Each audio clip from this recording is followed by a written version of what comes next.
Jumpa kembali pada pertemuan kali ini kita akan bicara soal sejarah teologi, history of theology from patristic to early 20th centuries.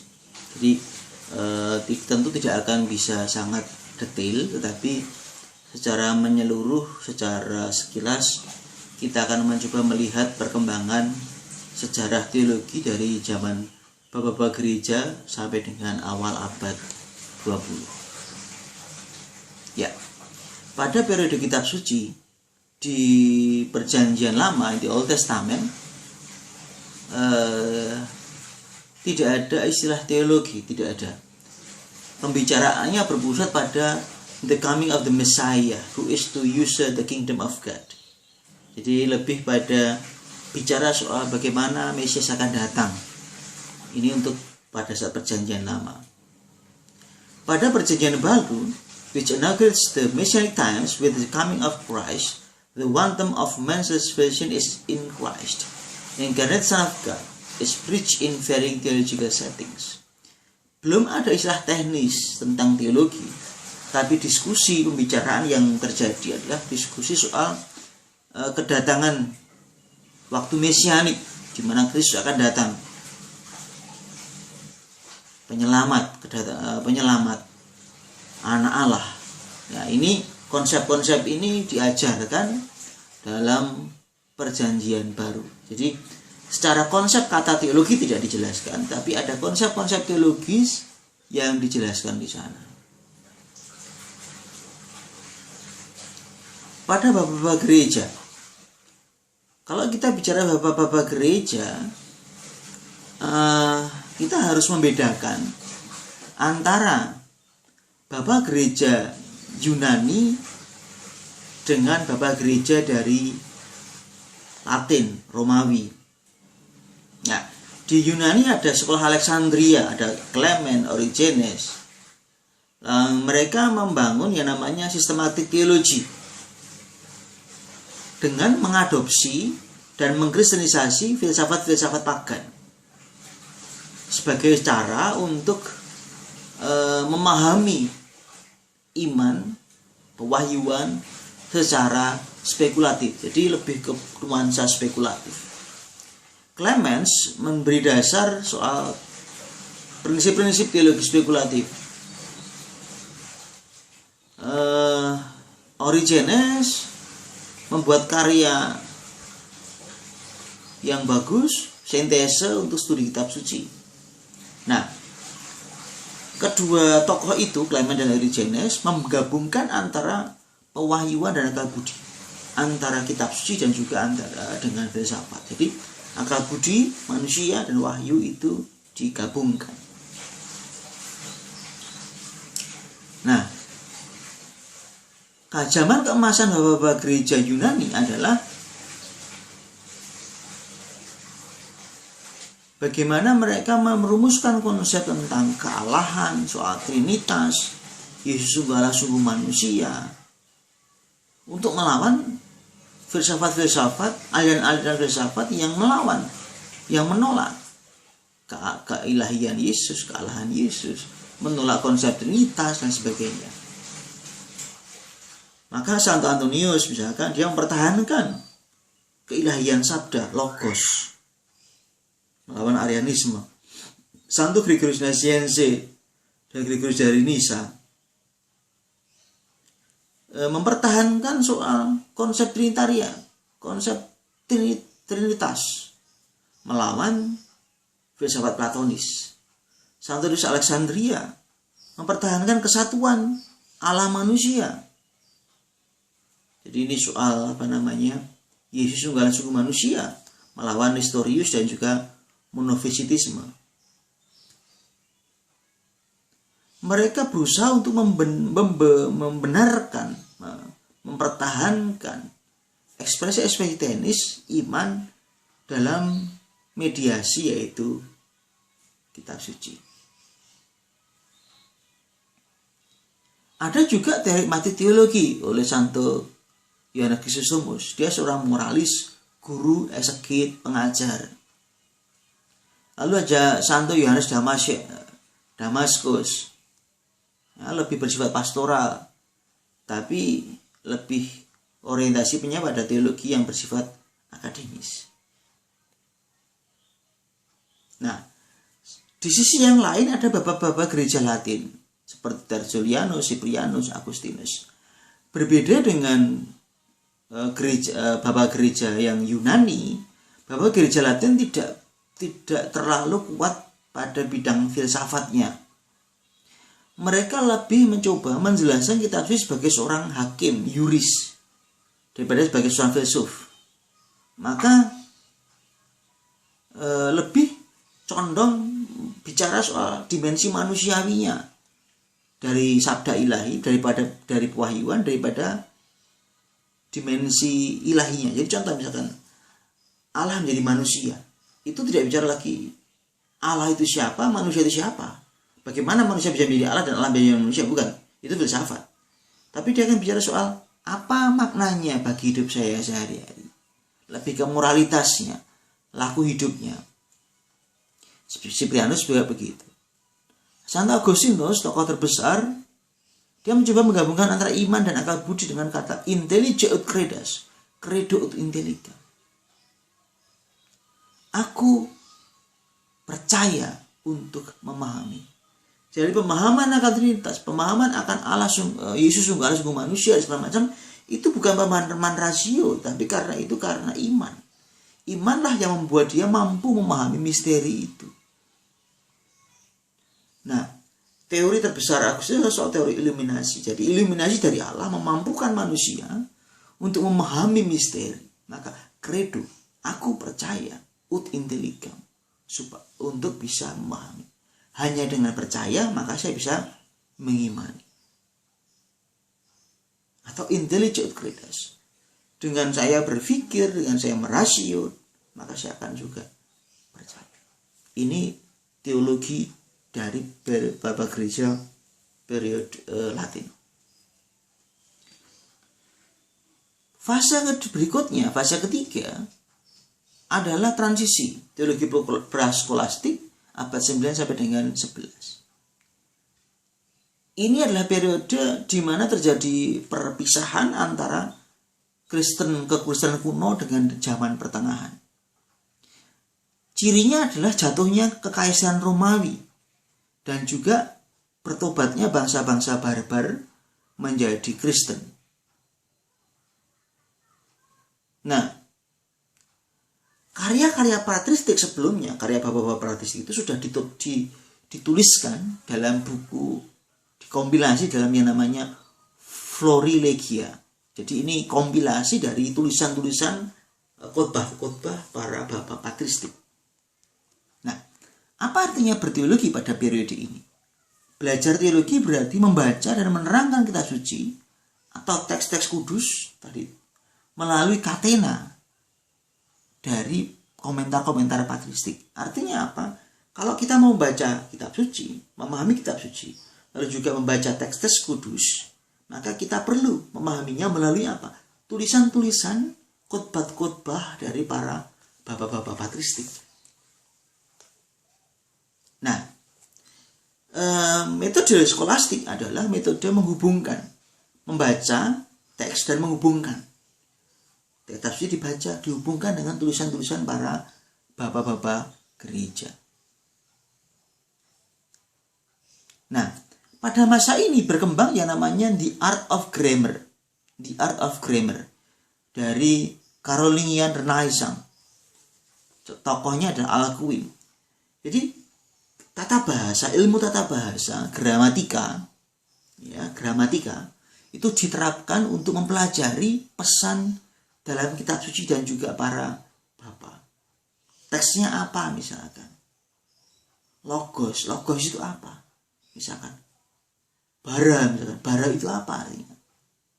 Dalam bahasa Ibrani apa? Dalam bahasa Yunani apa misalkan?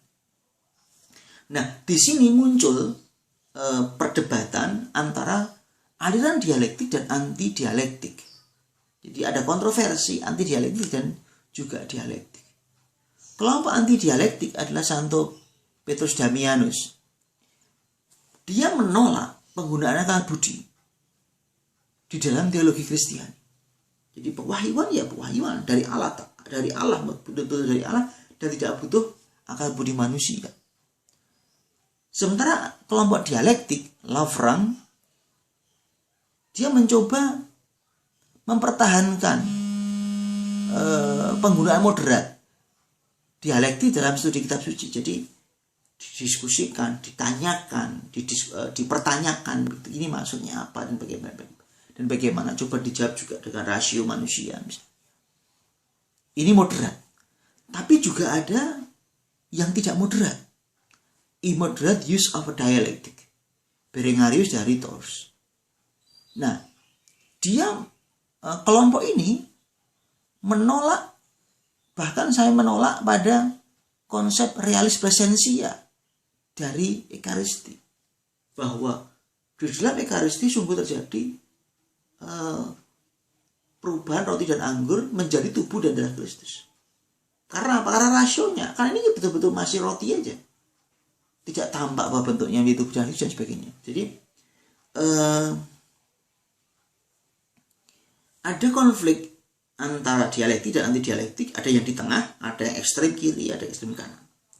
Santo Anselmus Canterbury, understanding of faith by reason applied to the faith intellectus intermediate between faith and vision. And Santo Anselmus Canterbury melihat bahwa perlu ada pemahaman akan iman melalui akal budi yang diterapkan pada iman. Maka ini ada perantara intelektual antara iman dan juga pewahyuan.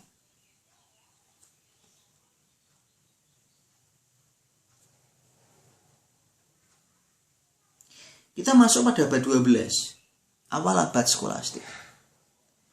Ada dua fakta besar yang mempengaruhi periode ini. Yang pertama adalah masuknya karya-karya Aristoteles, yang memang semua di orang Yunani, tapi banyak tulisannya masuk di Timur Tengah begitu. Lalu pada periode abad 12 ini baru masuk lagi ke Eropa, di Spanyol terutama. Ada karya besarnya itu Organon. Ini bicara soal teori bagaimana orang mengetahui, theory of knowledge and demonstration. Bagaimana orang menjelaskan, mempertahankan, dan juga mengetahui ini. Lalu juga mulai ada Summa Sententiarum. Apa itu? Sistematisasi dari karya-karya warisan patristik. Patristik itu bapak-bapak gereja. Problem dialektik dan anti dialektik tetap ada. Petrus Abelardus menolak penyadaran bersandar pada otoritas untuk berhubungan dengan data iman melalui akal budi dan juga refleksi personal. Alan of Lille mengembangkan regula de sacra theologia, komentar akan teks terhadap teks atau juga khotbah-khotbah dan juga diskusi-diskusi, pertanyaan-pertanyaan, disputatio. Kelompok anti dialektik seperti Santo Bernard mengatakan bahwa ya belajar teologi itu belajar dari para santo. Nah, ini tetap terjadi. Jadi dialektik anti dialektik konfliknya tetap terjadi antara yang setuju menggunakan filsafat, menggunakan akal budi, dan mereka yang tidak setuju menggunakan filsafat dan akal budi dalam berteologi. Nah, School of Saint Victor mengembangkan sintesis di antara dua itu, yaitu sintesis antara filsafat baru, tren filsafat baru, dan juga pendekatan tradisi mistik yang biasa dipakai. Nah, maka muncullah yang namanya Summa Sententiarum sebagai kelanjutan dari Florilegia. Yang paling terkenal adalah Summa Sententiarum dari Petrus Lombardus. Dia moderat dalam nuansanya dan inspirasinya, juga melawan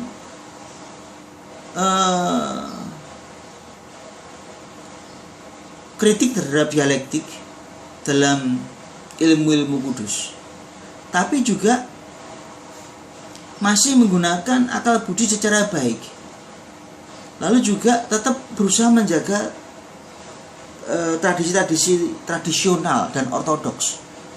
Jadi skolastik mencoba berdiri di tengah, tetap menggunakan rasio dan juga tetap percaya pada ortodoksi. Apa itu ajaran para bapak-bapak gereja patristik.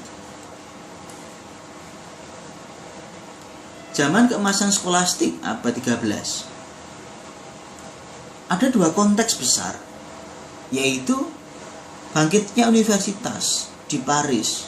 Nah, kalau kita ngomong universitas itu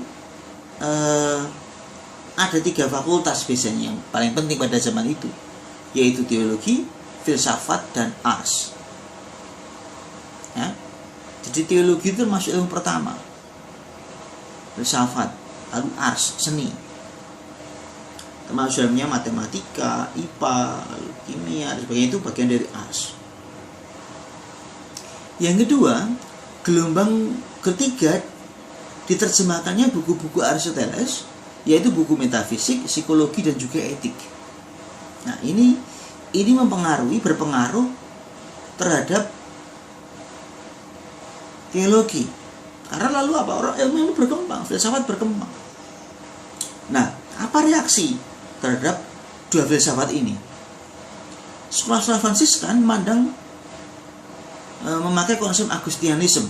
Jadi pandangannya pada Agustinus, mengatakan bahwa manusia ini lemah, rasio manusia tidak mampu, hanya kalau ada iluminasi ilahi, maka manusia mampu memahami yang ilahi. Maka terhadap filsafat dia negatif, defensif. Tapi juga ada sisi sebaliknya, uncritical acceptance even of its unchristian elements. Jadi dia sangat tidak kritis terhadap nilai-nilai yang ada dalam filsafat, bahkan sekalipun itu nilai-nilai yang tidak kristiani. Jadi tidak ada kekritisan sama sekali. Yang ketiga adalah sekolah Dominikan. Nah, konsepnya tentu Thomisme. Tokohnya adalah Santo Albertus Agung. Dia menerima filsafat dengan segala kedekatannya, pertaliannya dengan iman Kristiani, lalu bahkan mengeliminasi atau mengkristenkan apa yang tidak bisa diterima. Maka terjadi sintesis antara Agustianisme dan juga Aristotelianisme. Ini sekolah-sekolah Dominikan. Tokoh terbesar tentu harus kita ingat adalah Thomas Aquinas. Thomas Aquinas itu salah satu karya yang terbesarnya adalah Summa Theologia dan Summa Contra Gentiles. Summa Theologia itu rangkuman dari ajaran-ajaran teologi digunakan untuk orang-orang beriman. Sementara Summa Contra Gentiles itu ajaran sebetulnya ajaran kekristenan yang dibahasakan dengan bahasa filsafat untuk menjawab pertanyaan-pertanyaan dari orang-orang filsafat yang tidak percaya pada iman, begitu. Santo Thomas Aquinas merumuskan filsafat mengada. Nah, filsafat mengada ini lalu memberi distingsi yang jelas antara iman dan akal budi. Akal budi membawa pada pengetahuan, tetapi tentu dalam skupnya, vision about man and the world, manusia dan dunia. Dan it stops before the mystery of God. Artinya apa? Jadi akal budi manusia itu memang bagus, dia bisa membawa orang pada pengetahuan, tetapi ya akan berhenti pada pengetahuan yang bersifat kodrati. Dia tidak mampu mengetahui Allah karena Allah bersifat supernatural. Jadi akan berhenti, ada titik terbatasnya. Nah, Sementara itu, ketika nanti ada pewahyuan ilahi, ada dimensi metafisik, ada dimensi supernatural, kitab suci, tradisi, nah itu akan membantu manusia untuk sampai pada pemahaman yang supernatural. Jadi untuk sampai pada yang supernatural itu, vitalitas supernatural N, manusia membutuhkan iluminasi ilahi, pencerahan dari yang ilahi. Tetap butuh akal budi manusia, tapi nanti akan terputus. Akal budi manusia dan pencerahan dari Allah itu akan terputus. Nah, maka disambung dengan apa? Pewahyuan tadi. Maka menurut Thomas Aquinas, teologi itu apa? Teologi is a speculative learning. Usaha spekulatif, seeking to know the reality of things, whether natural or supernatural. Untuk memahami realitas segala sesuatu, baik dia yang bersifat natural maupun supernatural. Maka bagi Thomas Aquinas, teologi itu bukan praktis dan bukan pastoral dan juga bukan moral.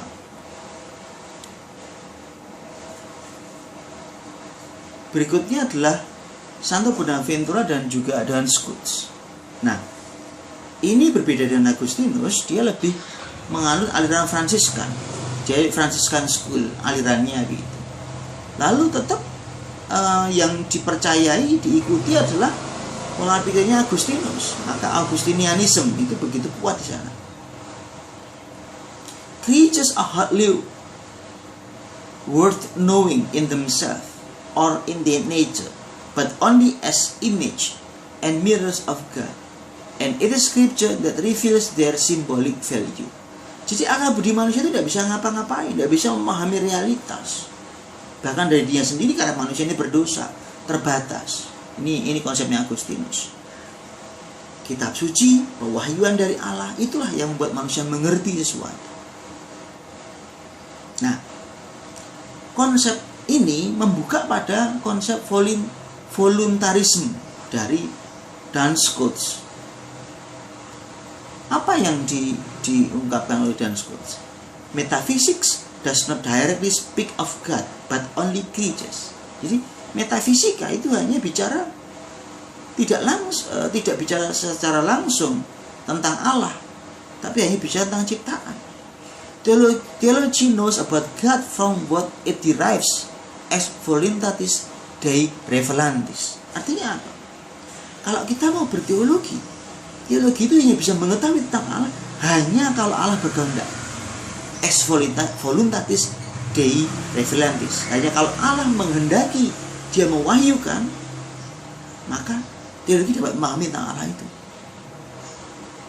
Maka menurut konsep ini, kitab suci, pewahyuan adalah basis dari hubungan antara data iman. Jadi hanya kalau ada pewahyuan dari yang ilahi, maka teologi dapat memahami realitas Allah. Nah, ini voluntarisme. Lihat ya, ada pertentangan antara Thomisme dan Agustinianisme. Begitu.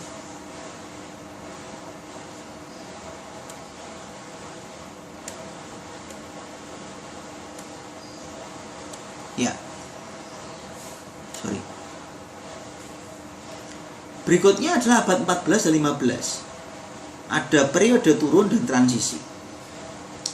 Ada krisis pada kekristenan karena ada skisma besar barat yang berujung pada konsili Trento, konsili Konstans 1414 sampai 1418. Lalu juga mulai turunnya speculative science and speculative theology. Jadi teologi spekulatif, lalu juga ilmu-ilmu spekulatif mulai turun. Lalu situasi berikutnya adalah ada banyak sekolah berdiri tetapi tidak ada masternya, tidak ada ahlinya.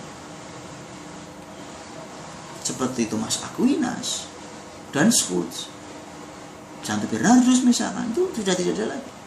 Ada banyak sekolah-sekolah teologi tapi dia tidak punya master, tidak punya ahli. Lalu berkembang yang namanya Occamism. Apa itu? Turunnya teologi spekulatif dan ditolaknya realisme dari pengetahuan intelektual manusia.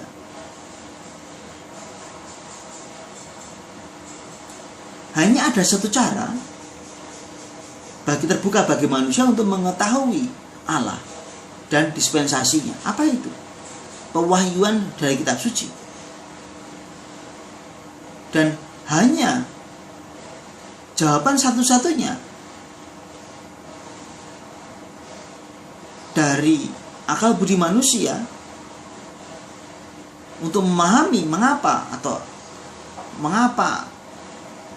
apa yang diwahyukan adalah kehendak Allah. Jadi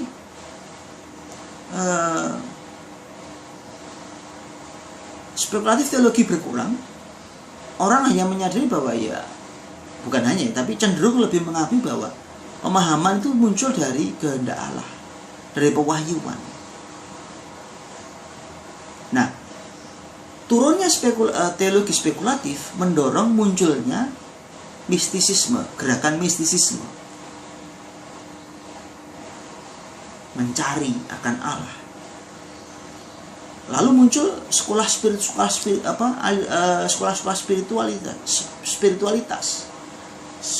aliran spiritualitas sebagai bagian dari teologi. Orang tidak hanya belajar tentang teologi, tetapi bagaimana soal spiritualitas. Sampai sehari ini, salah satu buku yang paling terkenal di bawahnya kitab suci adalah buku Imitatio Christi, mengikuti jejak Kristus. Ini berkembang dari sini. Nah, maka orang lebih bicara soal bagaimana menjadi pribadi yang suci, bagaimana mengolah dirinya, bagaimana berdoa itu, bagaimana meneladani Kristus dalam hidup sehari-hari, dan seterusnya dan seterusnya. Diskursus ini yang lebih dominan berkembang. Nah, pada abad 15 itu membawa pada apa? Mulainya zaman Renaissance. Lalu juga persiapan untuk zaman modern. Apa yang akan terjadi di sana? Yaitu restorasi status dari akal budi manusia kepada poin yang tinggi dan cenderung kepada naturalisme. Jadi kalau sebelumnya tadi orang tidak terlalu menghargai akal budi manusia karena akal budi manusia itu berdosa, tidak mampu dan sebagainya. Maka di Renaissance nanti akal budi akan begitu dihargai. Nah, kita masuk pada pembaruan teologi pada Trente. Trente muncul itu karena ada gerakan reformisme dari Luther, dari William Ockham, lalu dari Calvin, Zwingli, dan tokoh-tokoh reformasi lainnya. Nah, pembaruan Trente itu muncul karena ada spirit modernisme, yaitu Renaissance, dan ini menimbulkan kebutuhan baru dalam teologi. Apa itu? Pembaruan dan adaptasi terhadap ajaran-ajaran tradisional dan kesadaran akan sen historis dalam belajar kitab suci dan juga ajaran-ajaran patristik.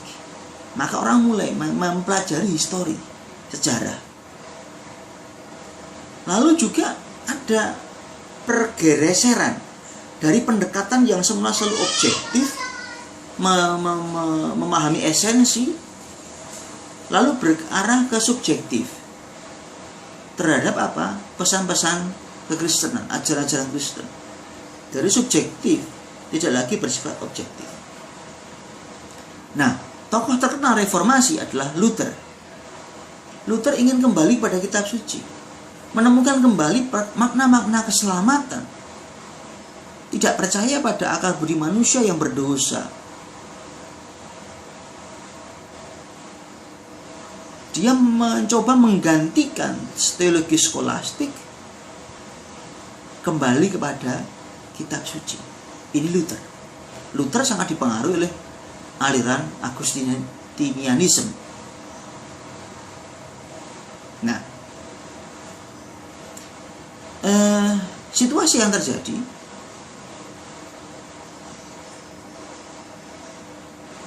Sebelum Konsili Trento, ada usaha untuk menjawab kebutuhan modern dan juga menjawab pembaruan reformasi teologi pada Trento dan setelahnya. Jadi Trento berusaha menjawab problem reformasi dan juga problem Renaissance, di mana orang ingin kembali kepada jati dirinya, kepada akal budi manusianya, dan mulai mencari dimensi historis. Itu Renaissance. Tapi di Luther, dia mau kembali kepada biblis, tidak lagi percaya pada teologi spekulatif.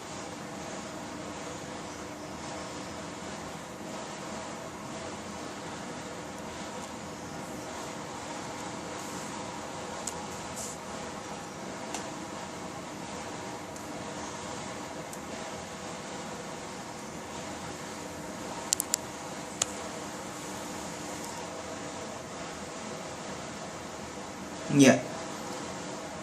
Berikutnya adalah pengaruh dari kontrareformasi. Jadi ada gerakan reformasi, ada lawannya, nanti ada Konsili Trento. Kontrareformasi pengen kembali kepada periode skolastik, tapi juga kembali pada kitab suci dan juga ajaran para bapak gereja. Nah, di seperempat terakhir dari abad 16 ada pembedaan antara skolastik dan positif teologi. Jadi antara teologi spekulatif dan juga teologi positif. Jadi orang sudah mulai jelas, oh ini teologi skolastik yang bersifat spekulatif, ada teologi yang bersifat positif. Tadi pendekatan historisnya mulai dipakai di sana.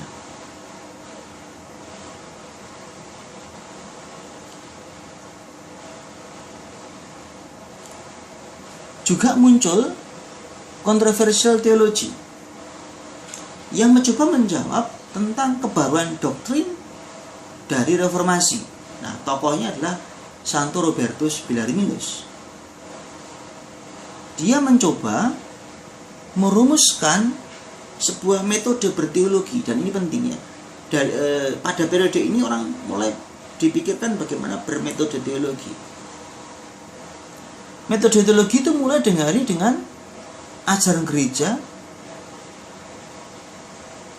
menyatakan ajaran gereja, dibuktikan menggunakan kitab suci, keputusan-keputusan otoritas gereja, kesaksian-kesaksian patristik bapak-bapak gereja, kebiasaan-kebiasaan gereja, dan persetujuan dari para teolog, pandangan-pandangan teolog. Nah, ini awal mula dari metode teologi. Abad setelah Konsili Trento, Melchior Cano merumuskan soal locus theologicus, loci theologici, foundation of the modern and classical method. Yaitu apa? Lokus, tempat teologi itu apa? Bukti dari kitab suci, dari tradisi, dan juga dari pandangan-pandangan teologis. Nah, sampai hari ini kita memakai ini. Jadi kalau saya berteologi, saya mau bagaimana? Ya saya akan memakai kitab suci, saya akan memakai ajaran-ajaran para teolog, saya akan memakai tradisi teori besar, termasuk juga patristik tadi di situ, dan saya akan memakai ajaran gereja, magisterium, kuasa mengajar gereja. Nah, ini perkembangan pada periode ini. Lalu apa yang berkembang? Ada spiritual dan moral teologi. Lalu juga berkembang ilmu-ilmu patristik tentang bapak-bapak gereja, hagiografi. Apa itu? Dogma-dogma, histori dari dogma para bapak gereja. Lalu juga ada coba pemahaman lebih lanjut tentang perkembangan dari doktrin-doktrin gereja.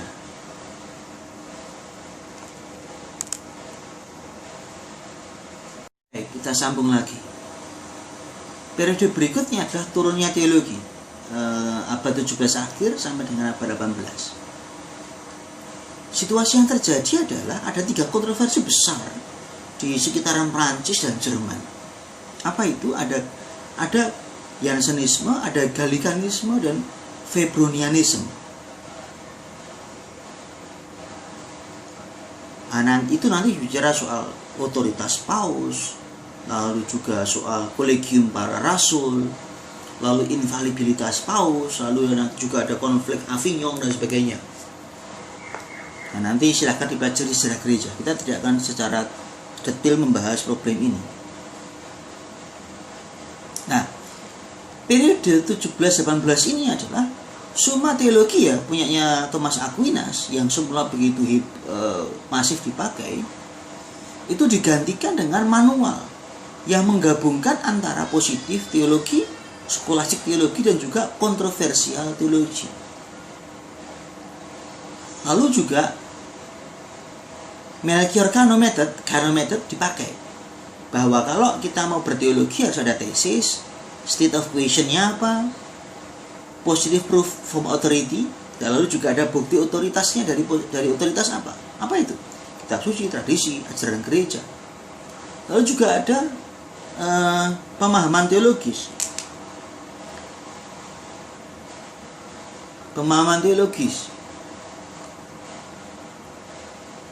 Lalu juga jawaban terhadap penolakan dan juga moralnya apa. Nah, ini metode teologi mulai berkembang. Pastoral teologi juga berkembang. Apa itu? Homiletik, kata-ketik. Dogmatik teologi berkembang, sekarang menjadi lebih positif, menjadi positive science. Apa itu? Sejarahnya diteliti. Seperti sekarang ini kita memakai metode positive teologi. Kenapa? Dulu ada begini, sekarang kok begini? Dulu ada apa? Nah, ini namanya positive teologi. Kita mengurangi yang namanya speculative approach, di mana orang mau menemukan esensial, karena esensial itu sesuatu yang sulit. Ya.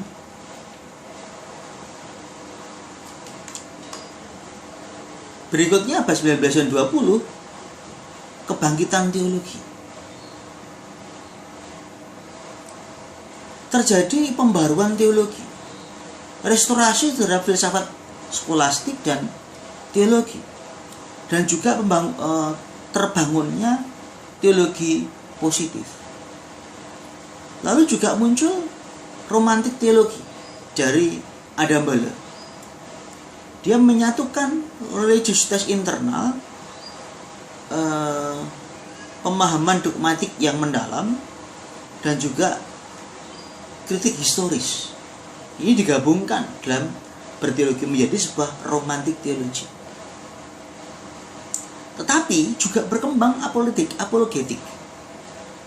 Terbukti dari silabus Erurum Paus Pius.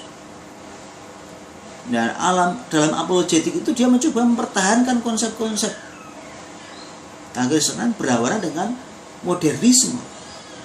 Karena modernisme pasti akan menyerang juga kekristenan, iman Katolik. Lalu berkembanglah teologi positif, eksegese biblis, patrologi, dan juga sejarah. Nah, Paus Leo 13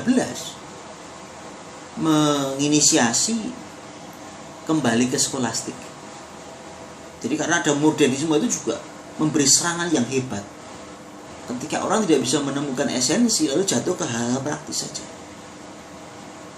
Begitu. Serangan yang hebat, lalu maka Paus Leo 13 mau kembali ke Thomisme. Selain itu, dia juga membuka dokumen-dokumen Vatikan untuk riset historis.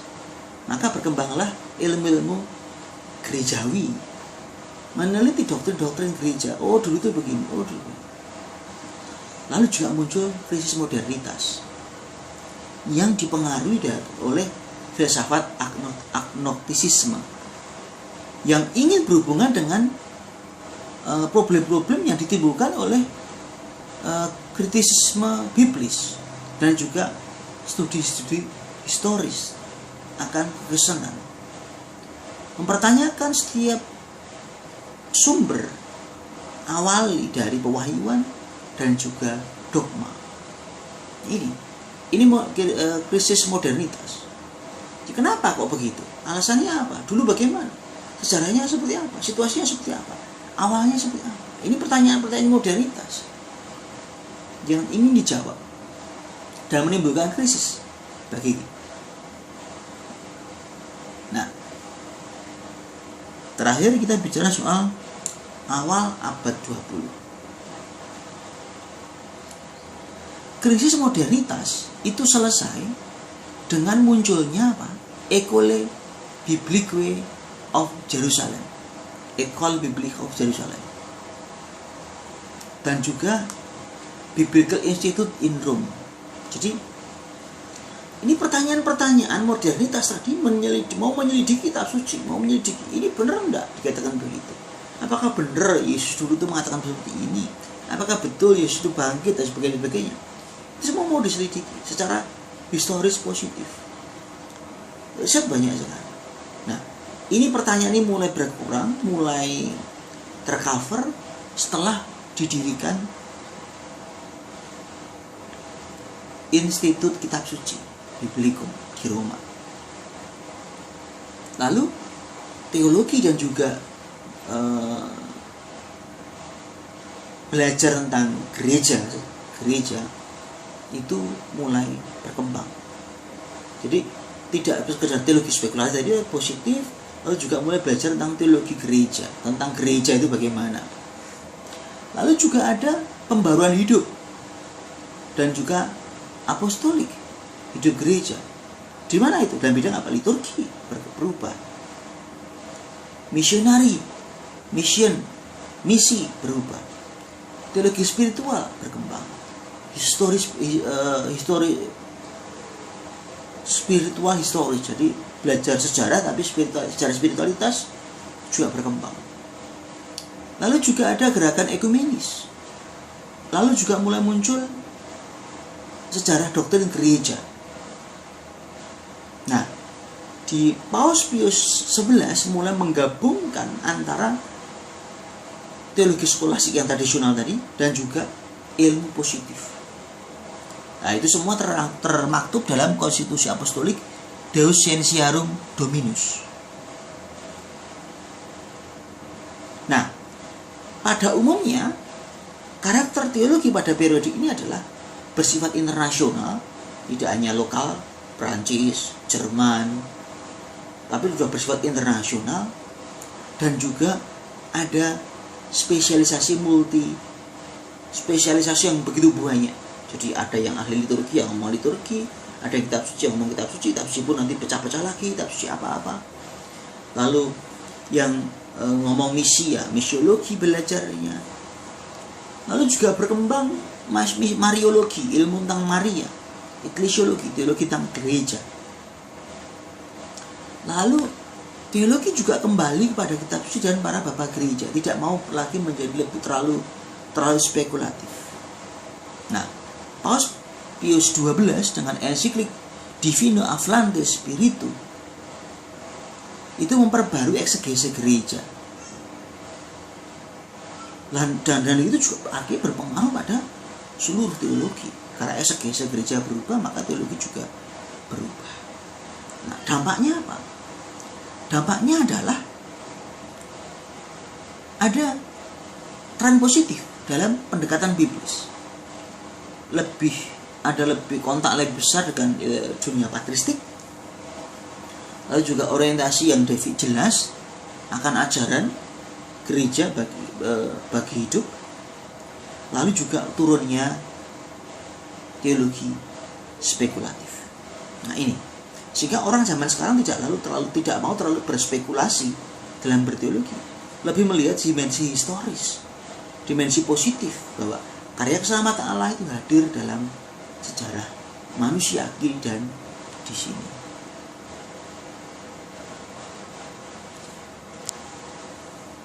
Baik, itu kurang lebih secara sekilas sejarah perkembangan teologi dari periode patristik sampai dengan awal abad 20. Untuk Konsil Vatikan kedua dan sebagainya nanti akan kita bahas secara khusus. Terima kasih. Selamat belajar. Jangan lupa membaca literaturnya karena Di sana akan terdapat informasi yang jauh lebih lengkap daripada apa yang saya jelaskan.